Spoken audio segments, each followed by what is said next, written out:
Estamos hoje num momento muito especial com um destaque inesperado, mas extremamente agradável. Sabe aquela surpresa que você realmente não esperava, mas que fez toda a diferença na sua vida, na sua semana? Pois é o nosso momento aqui no Monte Oreb, mais de 1.200 metros acima do nível do mar, conversando aqui uma conversa das alturas que você não pode perder. Estamos com a Clariane. Olá, tudo bem?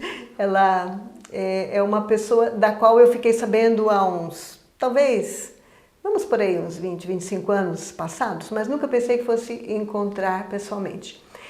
Como Deus Ele não permite encontros sem propósitos, então Ele está continuando o nosso encontro aqui, mesmo que tenha sido muito sutil da primeira vez. Eu só ouvi falar, eu só conheci algo a respeito dela, porque o pai dela é um médico, Dr. Elner Nogueira, e a sua mãe tem o mesmo nome que eu, Dilza, e nós nos encontramos lá em Campo Grande, num centro de vida saudável. Foi um encontro muito providencial também, muito bom. E agora eu tive o privilégio de conhecer pessoalmente a Clariane. Ela tem um chamado de superação de vida, um chamado de transformação de vida. Ela é uma missionária, ela e seu esposo, e eu vim aqui para fazer eu a chamei para fazer umas perguntas meio provocativas. A primeira pergunta que eu quero fazer para ela, aqui para vocês, e olha, presta atenção, hein? Se você é mãe, se você é pai, isso vai te servir muito.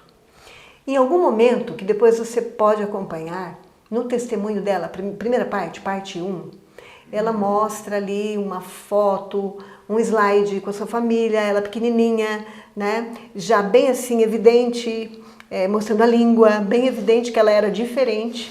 E ela usou ali um termo, não vou lembrar exatamente o termo que ela usou, mas ela disse o seguinte: uma família maravilhosa, com apenas uma exceção, algo ali diferente, e esse diferente era eu, estava comigo. E ela conta ali de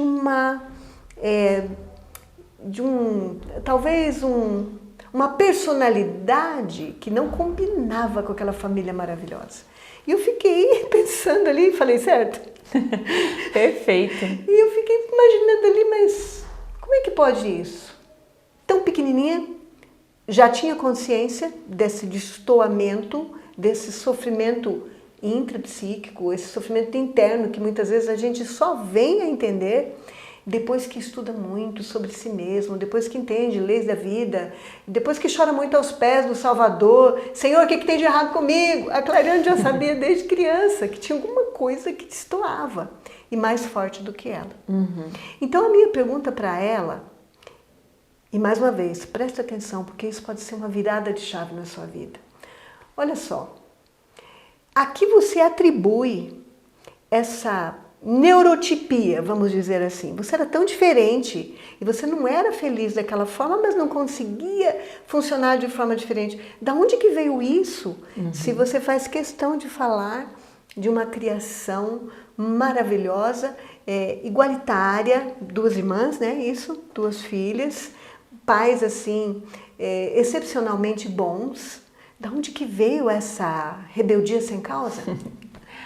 Pois é, Dilza, nem eu, na verdade, sei explicar isso, né, assim, com muitos detalhes, mas eu me lembro, desde muito pequena, tendo isso aflorado em mim, assim, uma revolta, uma raiva. Tenho, assim, memórias anterior de 2 anos de idade. Uau. Sim, nós morávamos nos Estados Unidos, assim, eu me lembro de cenas, assim, sabe, de sentir raiva, de estar constantemente irritada, chorando, né, e existia, assim, algo dentro de mim que me perturbava, e como eu te disse, eu nunca vi nada na criação dos meus pais que pudesse, sabe, justificar, exato, né? Justificar isso. Então, eu acredito que possa ser algo relacionado a a fase da gravidez, né? Acredito que minha mãe, até por algumas coisas que ela já me contou, passaram ali por momentos muito turbulentos, momentos de muitas revoltas que eles viviam diante de coisas que eles estavam presenciando, muitas vezes até na obra mesmo, né? Na qual eles trabalhavam, então de se sentirem injustiçados ou coisas nesse sentido. E eu acho que esse mesmo sentimento que dominava a minha mãe na gravidez, talvez tenha sido transmitido para mim, porque eu já sentia esse sentimento no momento em que eu já saí da barriga da minha mãe, desde que eu tenho memória de ser gente, sabe? Isso é muito interessante porque nós, como pais e mães, nós tendemos a nos culpar de algumas situações na vida dos nossos filhos que trouxeram sofrimento, que trouxeram comportamentos inadequados, que os fizeram sofrer socialmente ou na solitude ali da família mesmo, no círculo da família. Nós temos a tendência de nos culpar. E, na verdade, não querendo fortalecer essa situação de culpa, a culpa nunca é da criança, viu? Tem um problema com teu filho? Eu te garanto, o problema não é dele. O problema é teu mãe. O problema é teu pai. E isso não é a professora Dilsa que está falando. A ciência hoje comprova. Se você for analisar a profundo, o seu filho, ele só é o seu filho porque ele é o seu filho. Se ele não tivesse recebido de você, inclusive desde a gravidez, todas essas informações, ele não teria as dificuldades que tem hoje, especialmente nesse contexto, né? Então, não tem um culpado, mas existe um porquê, existe um motivo, não veio do nada. E como é importante quando a gente descobre, pelo menos parcialmente, alguns motivos, porque parece que aquele peso o peso da dúvida parece que diminui, parece que o peso da vida fica menor quando eu sei os porquês, né? Exato. Muitas vezes o problema não é resolvido, mas pelo menos eu consigo saber, pelo menos um dos motivos, por que é que isso tudo aconteceu e está acontecendo. Então, conhecendo pessoas bem íntimas, eu queria continuar deixando um recado para a mamãe e para o papai aqui, apesar de você não precisar se culpar, porque você deu o seu melhor, você nunca quis prejudicar seu filho, mas as condições neonatais, muitas vezes, nós não controlamos. Quer seja porque não nos apercebemos desse período tão importante, que a gente pensa que é só depois que nasce que a criança passa a ser criança. É só depois que nasce que a criança sente. Sim, mas é anterior, né? E essas sensações, essa vida intrauterina fala muito mais alto do que após, inclusive, do que após o nascimento. E a gente não é muito levado a pensar nisso, a gente não tem, assim, uma educação muito voltada para isso. Existem, sim, linhas que vêm ensinando, que vêm explicando como a mamãe deve se cuidar, deve se guardar. Mas, enfim, a fala da Clariana me remeteu a uma história que eu conheço muito bem. E essa história também é uma história em que, desde criança, havia muito choro. É verdade que você chorava muito quando bebê? Demais. Meu pai precisava me colocar de ponta cabeça para eu parar de chorar. Olha só.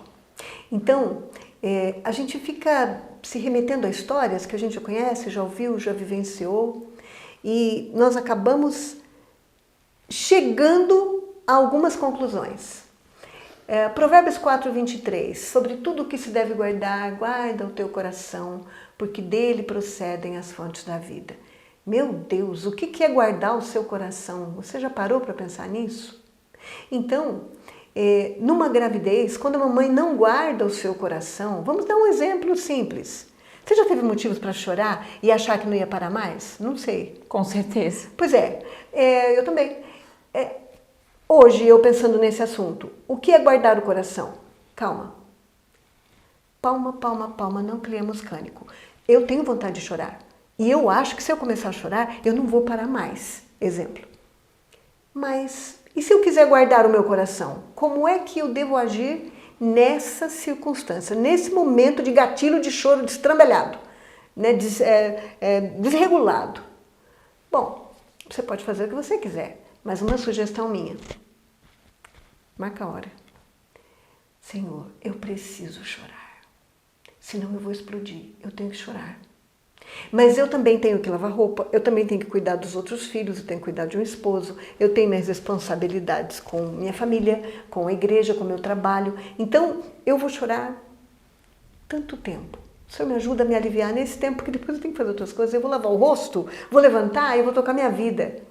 Então, essa é uma forma de guardar o seu coração. É claro que pode parecer mecanicista, mas quando você faz pelo motivo correto, eu estou fazendo por amor a um Deus que conhece o meu coração muito mais do que eu. Que Ele sabe que se eu me entregar a um choro penalizado, de autocompaixão, morrendo de dó de mim, de piedade de mim, eu vou me afogar nas lágrimas. Depois o que vai sobrar de mim para continuar a vida, né? Sobretudo o que se deve guardar, guarde o seu coração. Muitas crianças hoje, que eu lembro, que choraram tanto, especialmente primeiro filho. Você é a primeira filha? Não. Não? Sou caçula. A caçula, olha aí. Essa é uma exceção à regra. Mas principalmente o primeiro filho, que carrega ali o peso da ansiedade de pais de primeira viagem, né? Muita ansiedade. Ninguém sabe o caminho. Então, principalmente para esses, como é importante a mamãe guardar o coração e o papai também. E depois, se a vaca já foi para o brejo, não teve jeito. Olha, já foi a gravidez da minha pobre filha, né? Aí, não teve jeito de fugir muito disso. Foi isso que ela viveu, foi isso que a gente viveu, foi isso que a gente conseguiu. Foi dessa forma que a gente conseguiu funcionar. Mas então, existe um Deus que pode fazer diferença ainda. Se você ainda não está grávida, pense nisso. A vida intrauterina precisa de Provérbios 4:23, de uma forma muito, mas muito especial na sua vida, mamãe, na sua vida, papai, por conta do amor ao seu bebê também. Mas se o negócio não funcionou, não deu certo por algum motivo, agora vem a segunda parte da história da Clariane. Ela renasceu, ela teve um despertar, e isso é motivo da série segunda e da série terceira do testemunho dela. Então, ela teve uma nova chance. O nosso Deus é um Deus de muitas chances, né? Com certeza. Não só de uma segunda, de uma nova chance. E aproveitando aqui o assunto tão oportuno, estendemos aqui um convite para você para o mês de janeiro.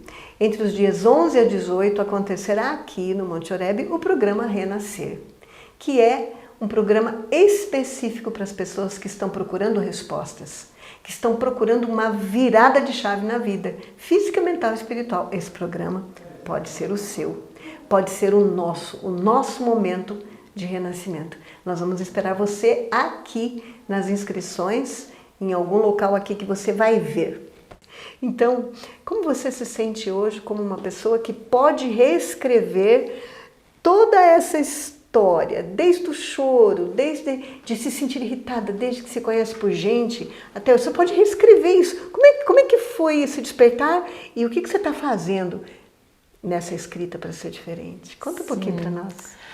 Então, Dilza, eu sou muito grata a Deus por Ele ter me alcançado nas minhas trevas, sabe? Amém. Ele foi lá iluminar as minhas trevas, porque eu sei te dizer que eu acho que tem muito valor a insistência dos pais, entendeu? Então, assim, os meus pais, enquanto eles puderam, eles insistiram, aonde eles, assim, até onde ia o alcance deles, eles tentavam me proteger e me blindar, e eu sou muito grata a eles por isso, sabe? Porque se eles fossem me deixar livre aos meus desejos, a história da minha vida teria sido infinitamente mais triste e provavelmente hoje eu não estaria aqui.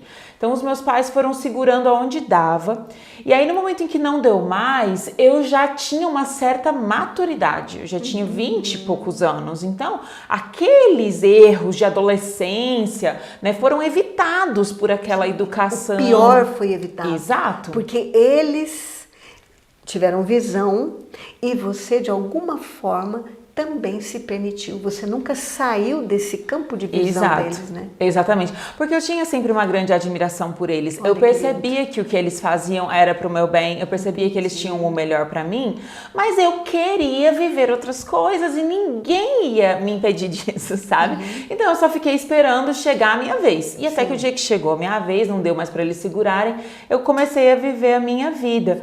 E ali eu reconheço que eu poderia ter tomado caminhos terríveis. E, de certa forma, foi o que aconteceu. Mas o Senhor, assim, Ele sempre... Eu sinto que estava tão bem plantada aquela semente... que na hora que chegou a hora daquela semente germinar, ninguém mais conseguiu segurar, sabe? A questão é que você não sabe quando isso vai acontecer, mas que a semente foi plantada e foi bem plantada, foi. E aí chegou um ponto em que aquilo brotou, sabe? E aí eu mesma não consegui mais segurar. Entende? Assim, o evangelho começou a crescer dentro de mim, a tomar conta de tudo. Mas, assim, quem já passou por conversão sabe que é uma coisa que você não consegue explicar como aconteceu. O Espírito sopra onde Ele quer e é uma obra do Senhor. Então, eu vejo, assim, a obra de Deus na minha vida e eu só posso agradecer, porque isso de fato aconteceu e brotou e explodiu e tomou conta de tudo. Então, como você disse, eu tive a oportunidade de reescrever as coisas, né? Que poderiam ter um fim tão triste. Em determinado momento, quando eu já tinha 30 e poucos anos, eu fico pensando nos meus pais, como sofreram, né? Muitos anos, foi um longo período, assim, de o que vai ser da minha filha, como é que vai ser, né? E aí, quando eu tinha 30 e poucos anos, o Senhor como que abriu os meus olhos. As escamas caíram, assim, sabe? E ainda dava tempo. E eu acredito que dá tempo, na verdade, para todas as pessoas. Enquanto houver vida, né? Haverá tempo. Amém. Eu fico muito feliz com a sua fala e quero aqui, mais uma vez, para o paizinho, para a mãezinha que está nos ouvindo, reafirmar que nunca, nenhuma oração, nenhuma ação de um pai ou de uma mãe ficam perdidos em prol de um filho. Nunca. E muitas respostas que a gente não tem, até 30 anos, talvez 40, elas vão chegar. Elas vão chegar em algum momento. E você, filho, se você se sente, assim como a Clariana se sentiu, assim como tantas outras crianças que têm passado por nós no aconselhamento aqui do Monte Oreb, tem alguma coisa aqui, prof, dentro de mim, tão mais forte do que eu, que vai totalmente contra tudo aquilo que eu sei que é certo. Nós já ouvimos relatos dramáticos de meninos de 16, 17 anos. Pai, eu sei que você ama Deus, eu também amo o Deus que você me ensinou a amar. Mas eu só gosto de coisa que Deus não gosta. O que eu faço da minha vida? Tudo que eu quero fazer, tudo que eu acho que vai ser muito bom, você fala que não é por esse caminho, que não agrada a Deus. Tem solução para mim, pai? Que grito de socorro, né? Tem sim. Não desista do seu filho, não desista da sua filha. E você, filho que me ouve, você, filha, faz besteira na vida não. Você pode chorar, você pode gritar, você pode se espernear, você pode ficar sem respostas. Você pode, inclusive, como eu falei, tira a hora para dar uns gritos bons num lugar que ninguém te ouve. Grita aos pés do Senhor. Você pode, quem sabe, até deixar de fazer algumas coisas importantes, como, por exemplo, você se rebelou, você não quer fazer o culto familiar, você não quer participar do momento de ir para a igreja e não vê a hora de ter a sua maioridade para fazer o que você quer, de ter a tua casa, acordar a hora que você quer, comer o que você quer na hora que você quer. Tudo bem, tudo isso pode trazer consequências muito desagradáveis na sua vida. Você pode sofrer muito dependendo de como você está vivendo. Porém, existem caminhos que te destroem de uma forma muito mais rápida. Então não usa esses não. Pega leve com você, tá bem? Não quer fazer tudo aquilo que você acha que é uma imposição, que aqui dentro de você está explodindo de rebeldia porque não quer fazer igual, mesmo sem entender. Tá tudo bem não estar tudo bem, mas pega leve com você. Não faz besteira com a tua vida. Não vai para caminhos que não tem retorno. Você sabe do que eu estou falando, né? Não põe aqui dentro de você aquilo que vai destruir essa parte do seu cérebro que faz com que você pense minimamente correto, que você tenha minimamente aquela sensação, meus pais estão certos, que ninguém apague isso de você. Não use entorpecentes, não vá para as drogas. Raramente droga tem um caminho de retorno. Raramente, você não sabe se você está naquele percentual de pessoa que vai experimentar e não vai ficar escravo. Você não sabe. Então, a situação é não provar, é não chegar perto, é não piorar a sua vida. Não faça o pior com a tua vida. mesmo quando você não está bem, mesmo quando tudo aqui dentro parece explodir, você tem uma insatisfação e uma irritação que nem você sabe de onde vem. Pega leve com você e procura, aos pés do Salvador, buscar essa bolha, essa blindagem que vai te proteger pelo menos até chegar aos 30, quem sabe, né? Hoje a ciência vem dizendo também que um cérebro maduro, entre os 25 para mulher e ali 30 para homem, é tempo, hein? Oh. É tempo, haja coração de pai, haja coração de mãe. Mas não desistam, vocês que estão nos ouvindo, não desistam. Aqui tem uma mãe que venceu. E a minha família é uma família de vencedores, assim como a sua também. Assim como a sua história é uma história de superação, de vencer desafios aos pés do Senhor. Enquanto tem vida, tem esperança. E olha, sem procurar culpados. Como vocês percebem, nesse insight que tivemos nesse pequeno momento, duas lições importantes para nós, né? Primeiro, teve coisa lá dentro da barriga que ninguém soube, ninguém pôde controlar. De quem que é a culpa, gente? Não existem culpados, temos que buscar soluções. E depois, mesmo que demore um pouquinho, as suas orações jamais serão esquecidas. Pode demorar uns 30 anos, mas aquela semente ali plantada, ela vai germinar para o bem. Amém. Então, fiquem atentos, nós temos aí já em andamento, hoje, a segunda parte do testemunho da Clariane, e ela vai fazer para nós também uma terceira parte. E ela veio aqui para abençoar o Monte Oreb e para abençoar você que nos acompanha. Então, fica junto com a gente, nós queremos agregar para a sua vida. Agora eu quero perguntar para ela se ela quer deixar uma mensagem a mais para você. Bom, eu estou muito feliz de poder compartilhar o meu testemunho com vocês e mostrar como não há nenhum caso impossível para o Senhor. Quando você acha que já está tudo perdido, né, é hora de recomeçar. E hoje eu posso dizer assim que a vida verdadeira nos caminhos do Senhor, uma coisa que eu nunca poderia imaginar que eu diria, e eu posso dizer isso com toda segurança. Então, há um caminho para você e é o caminho do Senhor Jesus. Amém, amém. Então, muito obrigada mesmo. Imagina. E aqui nessa montanha você encontre muito mais respostas. Amém. Para suas perguntas e que vão fazer bem para o teu coração. Obrigada. Obrigada. Obrigada mesmo.